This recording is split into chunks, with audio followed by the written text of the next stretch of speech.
പക്ഷേ ഇസ്രായേലുമായി ബന്ധപ്പെട്ട ചർച്ചകളും അതുപോലെ തന്നെ ഹമാസും ഹിസ്ബുള്ളയും മറ്റേ ലെബനനിലെ ഹൂത്തികളുമായുള്ള യുദ്ധവും ഒക്കെ ഇങ്ങനെ ചർച്ചയിൽ വന്നുകൊണ്ടിരിക്കുന്ന സമയമാണ്. അതുപോലെ തന്നെ ട്രംപിൻ്റെ അധികാരത്തിൽ ട്രംപ് വന്നതിന് ശേഷം എന്ത് സംഭവിക്കുമെന്നൊക്കെ ഇങ്ങനെ ആലോചിക്കുന്നുണ്ട്.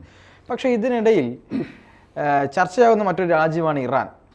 ഇറാനും ഇസ്രായേലുമായിട്ട് നേരിട്ട് വലിയ പ്രശ്നങ്ങളൊന്നും ഇല്ലെങ്കിലും ഇവർക്കെല്ലാം സഹായം ചെയ്തു കൊടുക്കുകയും ഇവരെ ഇങ്ങനെ പിന്നിൽ നിന്ന് സപ്പോർട്ട് ചെയ്യുകയൊക്കെ ചെയ്യുന്ന ഒരു രാജ്യമായി ഇറാൻ മാറിയിട്ടുണ്ട്. ഇറാൻ ചർച്ചയിൽ വന്നിങ്ങനെ നിറഞ്ഞു നിൽക്കുകയാണ്. യഥാർത്ഥത്തിൽ എന്ത് കാരണം കൊണ്ടാണ് ഇറാൻ ഇങ്ങനെ കളിക്കുന്നത്? എന്താണ് ഇതിൻ്റെ പിന്നിൽ? എവിടെ എന്ത് കോൺഫ്ലിക്റ്റ് ഉണ്ടെങ്കിലും ആ കോൺഫ്ലിക്റ്റിൽ ഒരു പാർട്ടി ഇറാൻ പോലെ വന്നിട്ടുണ്ട്. ലോകത്തിൻ്റെ വിവിധ ഭാഗങ്ങളിൽ അവരുടെ പ്രോക്സിസ് ഫൈറ്റ് ചെയ്തുകൊണ്ട് ഇരിപ്പുണ്ട്. അപ്പോൾ ഇറാൻ്റെ ഈ മാനസികാവസ്ഥ ഇങ്ങനെ വരുന്നത് എന്താണെന്ന് പലരും ചോദിക്കാറുണ്ട്. അതിൻ്റെ ഒരു പ്രധാന കാരണം എന്താണെന്ന് വെച്ച് കഴിഞ്ഞാൽ ഇറാൻ പണ്ട് തൊട്ടേ ഒരു വലിയ സ്ട്രോങ് സിവിലൈസേഷൻ അവരുടെ നിലവിലുണ്ട്. അത് കണ്ടിന്യൂസ് ആയിട്ട് അങ്ങനെ തുടർന്നു പോരുകയാണ്. ഇറാനിൽ ഈ ഇസ്ലാം വന്നത് 7th സെഞ്ച്വറിയിലാണ്. അതിനു മുമ്പ് നമ്മൾ പറയുന്ന പാർസി അല്ലെങ്കിൽ സൊറോസ്ട്രിയൻ എന്ന് പറയുന്ന മതമൊക്കെ ആയിരുന്നു. 7th സെഞ്ച്വറിയിലാണ് ഇസ്ലാം വന്നത്. അപ്പോഴും ഒരു കോൺഫ്ലിക്റ്റ് ഉണ്ട്. എന്താണെന്ന് വെച്ച് കഴിഞ്ഞാൽ സൗദിയിൽ സുന്നി ഇസ്ലാമാണ്, ഇവിടെ ഷിയ ഇസ്ലാമാണ്. അപ്പോൾ മുസ്ലിങ്ങളുടെ നേതാവ് ആരാണെന്നുള്ളൊരു പ്രോബ്ലം വന്നു. അപ്പോൾ ഇറാനിൽ ഷിയ ആയിരുന്നു. അവർ ഏറ്റവും പ്രധാനപ്പെട്ട സ്ഥാനം അവർക്ക് വേണം എന്നുള്ളൊരു കാഴ്ചപ്പാടുണ്ടായിരുന്നു. അതുകൊണ്ട് ഈ സൗദിയും ഇറാനുമായിട്ടുള്ള ആ ഒരു കോൺഫ്ലിക്റ്റ് എന്ന് പറഞ്ഞാൽ that has always been there. അത് മെയിൻലി സുന്നി ഷിയ ഒരു പ്രോബ്ലം കൂടിയാണ്. അപ്പോൾ അങ്ങനെ കുറേ കാലം പിന്തുടർന്നു. പിന്നെ 7th സെഞ്ച്വറി തൊട്ട് 20th സെഞ്ച്വറി വരെ ഇത് ഇങ്ങനെയായിരുന്നു. ഈ സൗദി ആയിട്ടുള്ളൊരു മത്സരം ഉണ്ടായിരുന്നു. പിന്നെ 20th സെഞ്ച്വറി വന്നപ്പോഴേക്കും പതുക്കെ ഓയിൽ കണ്ടുപിടിച്ചു. അങ്ങനെ ആംഗ്ലോ ഐറേനിയൻ ഓയിൽ കമ്പനി എന്നും പറഞ്ഞ് സ്റ്റാർട്ട് ചെയ്തു.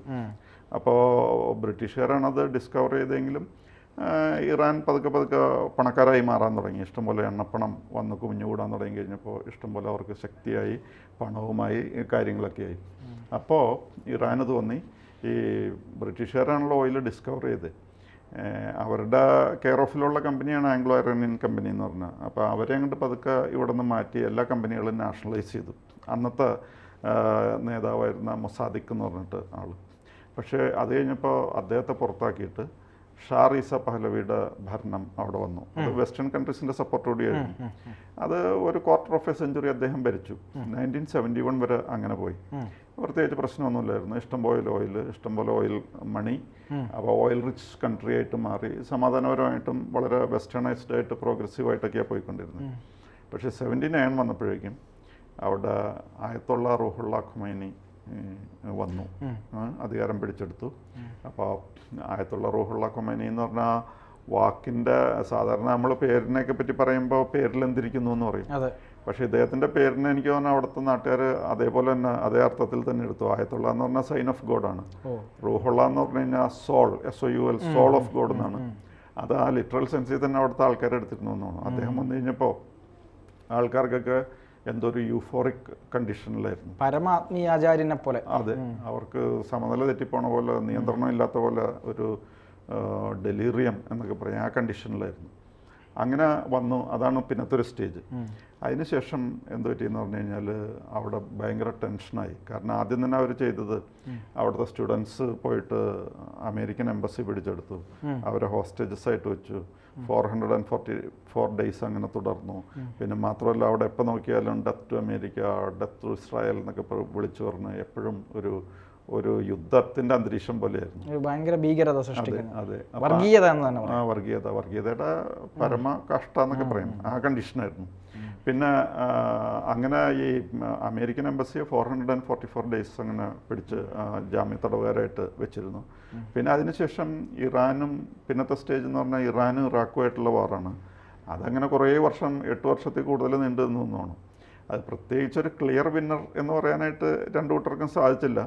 പക്ഷേ ഇറാൻ്റെ ഈ ആയത്തുള്ള റൂഹുള്ള ഖമീനിയുടെയൊക്കെ അവരിലുള്ള വിശ്വാസം മൂലം ഇറാൻ എങ്ങനെയെങ്കിലും ജയിക്കും എന്നായിരുന്നു ഇറാൻ വിചാരിച്ചിരുന്നത്. പക്ഷെ അങ്ങനെ ഒരു ക്ലിയർ വിന്നർ അതിലില്ലായിരുന്നു.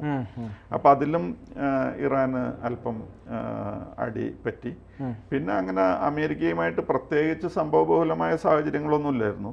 പക്ഷേ അവിടെ ന്യൂക്ലിയർ ഈ ടെസ്റ്റും മറ്റു കാര്യങ്ങൾക്കൊക്കെ ശ്രമിക്കുന്നതിനിടയിൽ ട്രംപിൻ്റെ കാലത്ത് അവരുടെ ജനറൽ ഖാസിം സുലൈമാനി എന്ന് പറയുന്ന ആളെ അമേരിക്ക കൊന്നുകളഞ്ഞു, തട്ടി. അപ്പോൾ ജനറൽ കാസിം സുലൈമാനിനെ കൊന്നു എന്ന് മാത്രമല്ല ട്രംപ് അത് പറയുകയും ചെയ്തു, ഞങ്ങളാണ് അമേരിക്കയാണ് ചെയ്തേക്കണേന്ന് പറഞ്ഞു. ട്രംപിന് പിന്നെ പറയണതിന് പ്രത്യേകിച്ച് ബെല്ലും മുഴക്കൊന്നുമില്ല. അദ്ദേഹം അങ്ങനെ അതങ്ങോട്ട് തുറന്നു പറഞ്ഞു.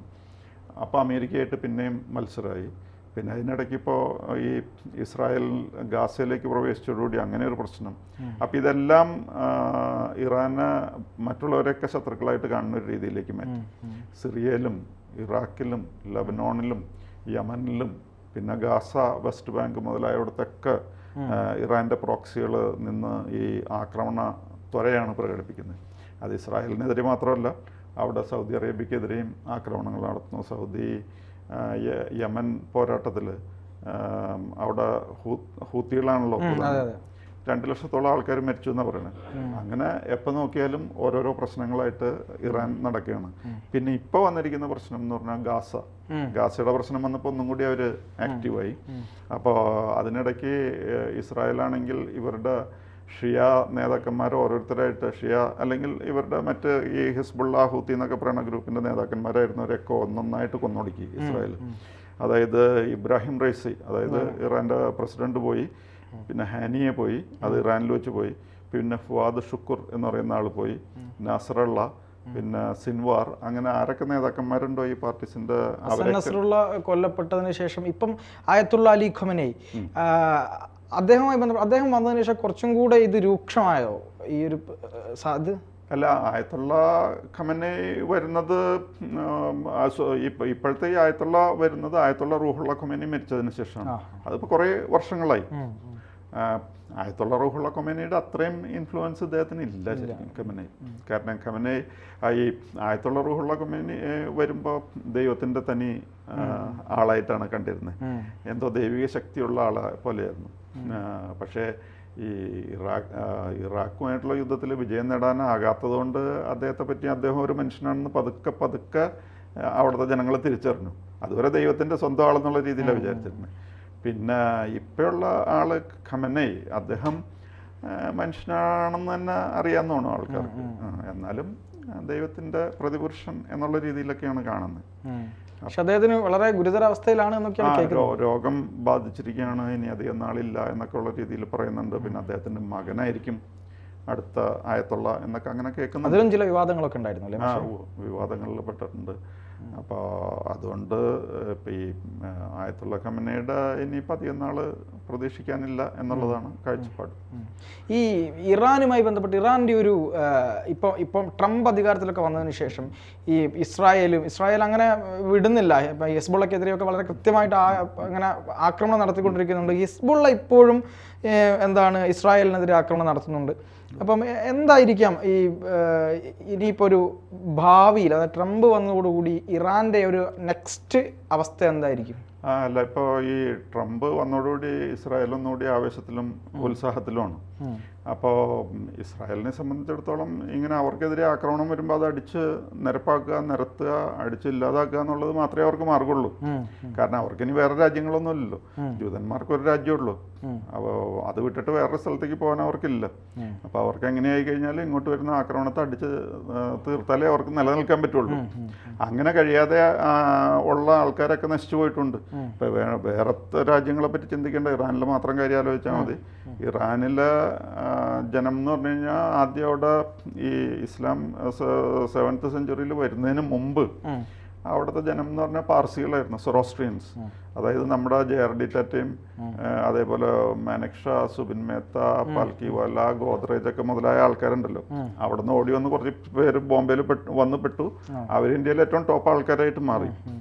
അങ്ങനത്തെ ഒരു ജനമാണ് അവരെയാണ് ഇല്ലാതെ ആക്കി കളഞ്ഞത്. അപ്പോൾ ഇസ്രായേലൊന്ന് വീക്കായി എന്ന് വന്നാൽ സംഭവിക്കാൻ പോണത് ഈ പാർസികളുടെ കണ്ടീഷനായിരിക്കും അവർക്ക്. കാരണം അവർക്ക് അവിടെ വേറെ ഒരു ജനം, ജൂതജനോ അല്ലെങ്കിൽ ജൂതമതത്തിൽപ്പെട്ടവരോ അവർക്ക് ഏതായാലും താല്പര്യമില്ല. പിന്നെ ഓഫ് കോഴ്സ് ഹിസ്റ്റോറിക്കൽ റീസൺസ് അങ്ങോട്ടും ഇങ്ങോട്ടും ഫൈറ്റിംഗ് ഒക്കെ നടക്കുന്നുണ്ട്. പക്ഷേ അതിൽ കൂടുതലായിട്ട് മറ്റൊരു മതം അവിടെ ഉള്ളതും അവർക്ക് താല്പര്യമില്ല. അതാണ് അതിലുള്ള പ്രശ്നം. തീർച്ചയായും. അപ്പം ഈ ഇറാനുമായി ബന്ധപ്പെട്ട് ഇത്തരം തീവ്രവാദ പ്രവർത്തനങ്ങളിൽ എന്തുകൊണ്ട് ഇറാൻ പോകുന്നു എന്നതിൻ്റെ വ്യക്തമായ ഈ കാരണങ്ങൾ കൊണ്ടൊക്കെയാണ് ഇറാൻ ഈ രീതിയിലേക്ക് എത്തി നിൽക്കുന്നത് എന്നാണ് മാഷിൻ്റെ അഭിപ്രായത്തിലൂടെ മനസ്സിലാകുന്നത്. എന്തായാലും നമുക്ക് അവസാനിപ്പിക്കാനുള്ള സമയമായി. എന്നാലും ഇനി വരുന്ന സമയത്ത് നമുക്ക് ഇറാൻ്റെ ഒരു അവസ്ഥയും ഇസ്രായേലിൻ്റെ അവസ്ഥയൊക്കെ കാണാം.